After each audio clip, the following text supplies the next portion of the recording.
4+4 offer. మొదటిసారిగా country delight పాలని 4 రోజులు ఆర్డర్ చేసిన వాళ్ళకి మరో 4 రోజులు ఫ్రీ. ఇంకెందుకు ఆలస్యం, యాప్ని డౌన్లోడ్ చేసుకోండి. Download the Country Delight app now.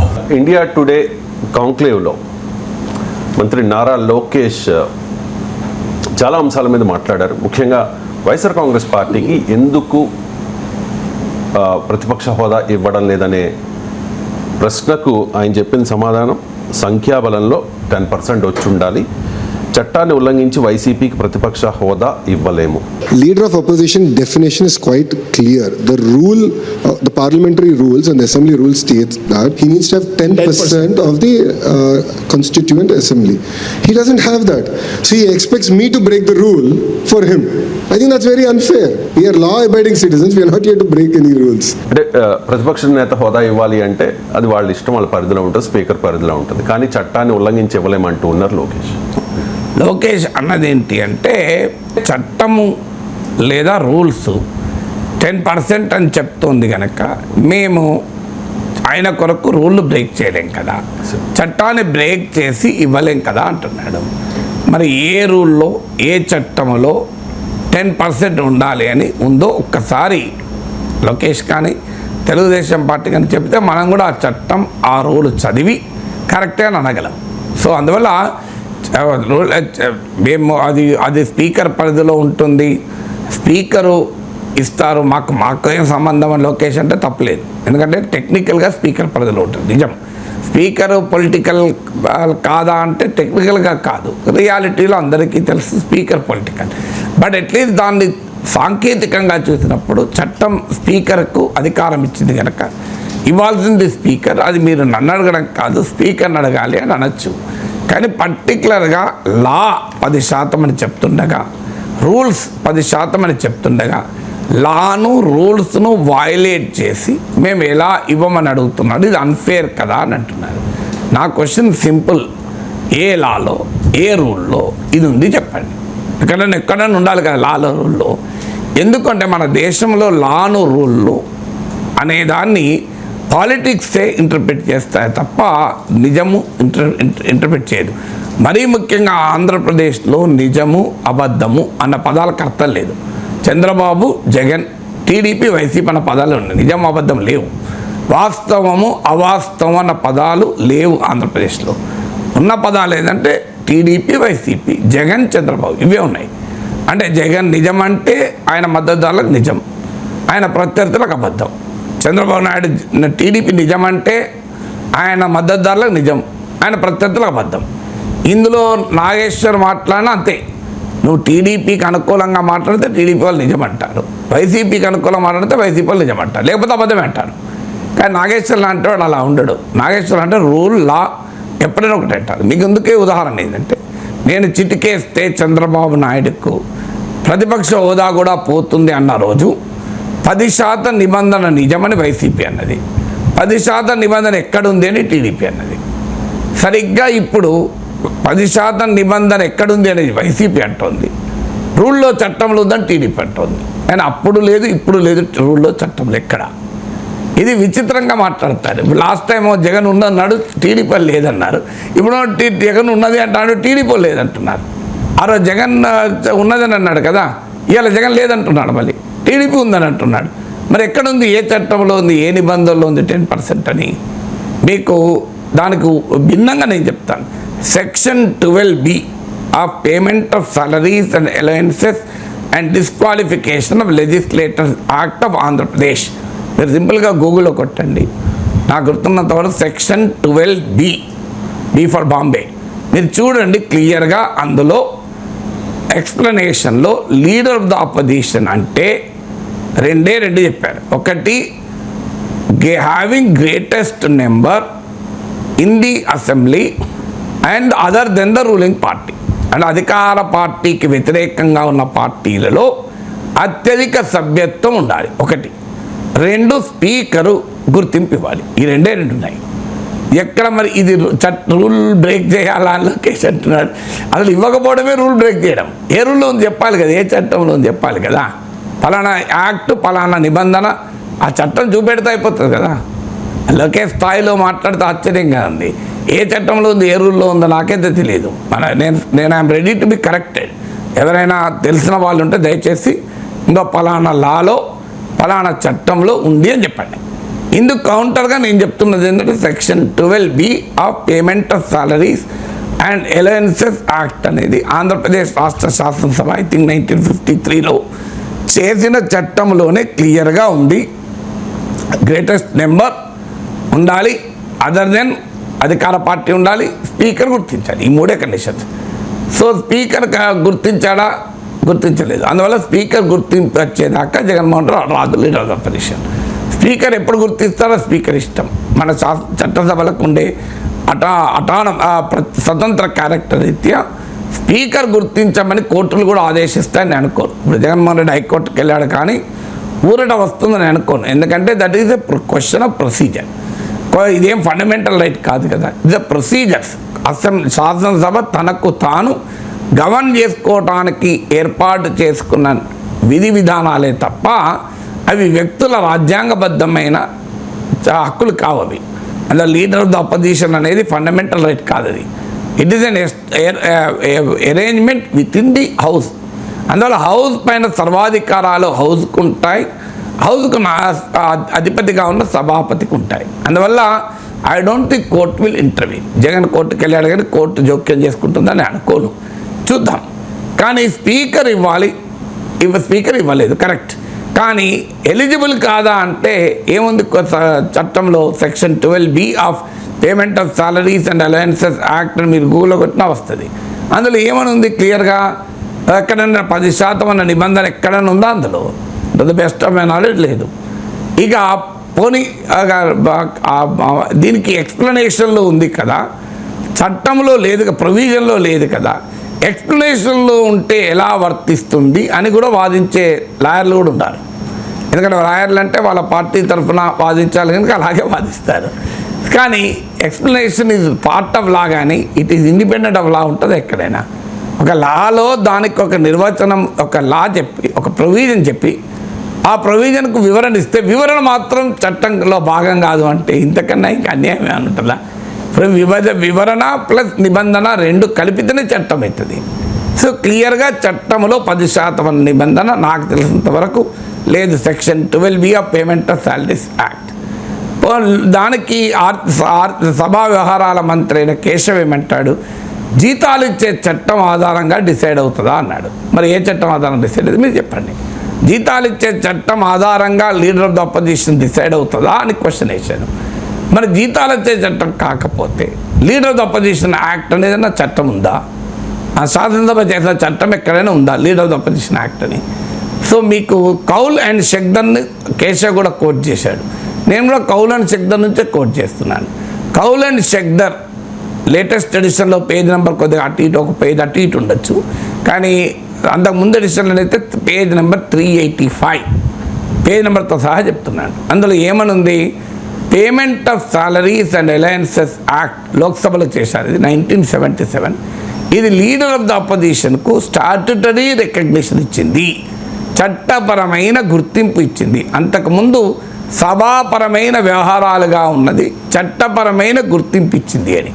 ఇక్కడే కోర్టు ఒకవేళ ఇంటర్వ్యూన్ అయితే ఇంటర్వ్యూన్ అయ్యటానికి అవకాశం ఉంది. ఎందుకంటే సభా వ్యవహారం అయితే ఇంటర్వ్యూన్ కాదు, ఇది ఒక చట్టం కూడా కనుక, చట్టంలోనే ఎక్కడా 10% అని లేదు కనుక, చట్ట ఉల్లంఘన జరుగుతోంది అని కనుక జగన్మోహన్ రెడ్డి వాదించుకుంటే హైకోర్టు ఏమైనా తీర్పు చెప్పడానికి అవకాశం ఉంది. ఇంతకుముందు కోర్టు ఇన్వాల్వ్ కావన్నా నార్మల్గా ఇన్వాల్వ్ కావు, కానీ కోర్టు కనుక దీన్ని సీరియస్ కేస్ ఆఫ్ ఇల్లీగాలిటీ అనుకుని భావిస్తే ఇన్వాల్వ్ అయ్యడానికి కొన్ని అవకాశం ఉంది. అందువల్ల మీకు payment of salaries and allowances act of 1977 parliament చేసినటువంటి చట్టములో క్లియర్గా మీకు ఎక్కడ ఇది ఇప్పుడు ఆంధ్రప్రదేశ్ అసెంబ్లీ సెక్షన్ 12B చెప్పిన వర్డింగ్ ఉంది తప్ప అక్కడ 10% అన్న పదం ఎక్కడ ఇవ్వకపోగా లీడర్ ఆఫ్ ద అపోజిషన్కు ఈ చట్టమే చట్టపరమైన గుర్తింపునిచ్చింది అని కూడా వ్యాఖ్యానించింది. ఇది కౌల్ అండ్ షెగ్దర్ పార్లమెంటరీ ప్రొసీజర్స్లో ప్రాక్టీసెస్లో ఉన్నది. మరి ఇది ఎక్కడి నుంచి వచ్చింది ఈ 10%? మరి మీరు అంటున్నారు సార్ పార్లమెంట్ చట్టంలో లేదు, అసెంబ్లీ చేసిన చట్టంలో లేదు, మరి ఇది ఎక్కడి నుంచి వచ్చింది అనేది క్వశ్చన్. అది ఇప్పటికీ కూడా వర్తిస్తుందా అనేది నెక్స్ట్ క్వశ్చన్. ఇది ఎక్కడి నుంచి వచ్చిందంటే స్పీకర్స్ డైరెక్షన్స్. ఇది మీకు కేశవ్ కూడా ప్రెస్ కాన్ఫరెన్స్లో చూపెట్టాడు. ఇంకో స్పీకర్స్ డైరెక్షన్స్లో ఉంది, నిజం అది. ఆయన చెప్పింది కరెక్ట్, స్పీకర్స్ డైరెక్షన్లో ఉన్న మాట నిజం. So speaker direction time to time ఇస్తుంటాడు, అది పార్లమెంట్లో ఎస్టాబ్లిష్డ్ ప్రొసీజర్గా మారిపోతుంది స్పీకర్ డైరెక్షన్. సో స్పీకరు తొలి పార్లమెంట్లో ఇచ్చినటువంటి డైరెక్షన్ ఏంటి అంటే పార్లమెంట్లో ఒక గ్రూప్గా కానీ ఒక పార్టీగా కానీ ఎలా గుర్తించాలి. పార్టీగా గ్రూప్గా గుర్తించే సమయంలో 10% సభ్యులు ఉంటే దాన్ని పార్టీగా గుర్తిస్తాం, 10% లోపు ఉంటే గ్రూప్గా గుర్తిస్తాం అని నిర్వచించారు. ఇది ఎందుకు నిర్వచించారు? లీడర్ ఆఫ్ అపోజిషన్ నుంచి కాదు. ఇది అప్పటి వరకు లీడర్ ఆఫ్ అపోజిషన్ చర్చే లేదు.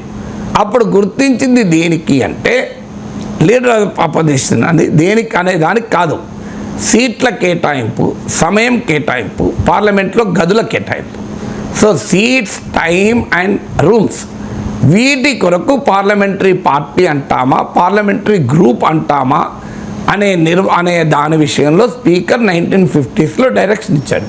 దయచేసి స్పీకర్ డైరెక్షన్లో చదవండి, ఎక్కడైనా for the purpose of leader of opposition ఉందా? ఎక్కడా లేదు. అయితే అది ఆ కేటగరైజేషన్ గ్రూప్ అని ఎందుకు ఇచ్చారు ప్రాతిపదిక ఏంటంటే ఒక సభ నిర్వహించడానికి కావలసిన కోరం 10% కనుక, కోరంకు 10% కనుక 10% సభ్యులు ఉంటేనే పార్లమెంటరీ పార్టీ లేదా లెజిస్లేటివ్ పార్టీ అన్న గుర్తింపు ఉంటుంది, లేకపోతే ఉండదు అన్నారు. ఇప్పుడు ఈ లీడర్ ఆఫ్ ద అపోజిషన్కు దాన్ని కోట్ చేస్తున్నారు.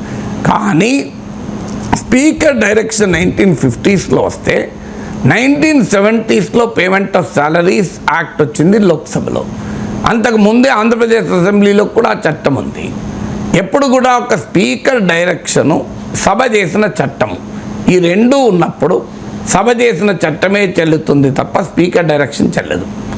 అందులో సభ చేసిన చట్టం డైరెక్షన్ తర్వాత వచ్చిన చట్టం, ఎప్పుడు కూడా తర్వాత వచ్చింది చెల్లుతుంది లేటెస్ట్ తప్ప ప్రీవియస్ది చెల్లదు.